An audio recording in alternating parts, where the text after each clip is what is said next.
என்னடா இது இவ ஏதோ பறிச்சிட்ருக்கிறாளேன்னு பார்க்குறீங்களா? காய் மாதிரியே இருக்குல்ல, காஞ்சு போயிடுச்சு. காஞ்சா தானே விதையாகும், முளைக்க வைக்க முடியும்.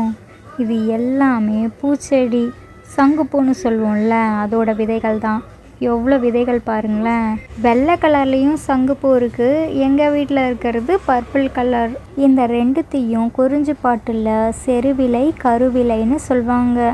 இதோ பாருங்க, விதை வெடிச்சு அதுக்குள்ளேருந்து க்ரீன் கலரில் வேரும் வந்துருச்சு.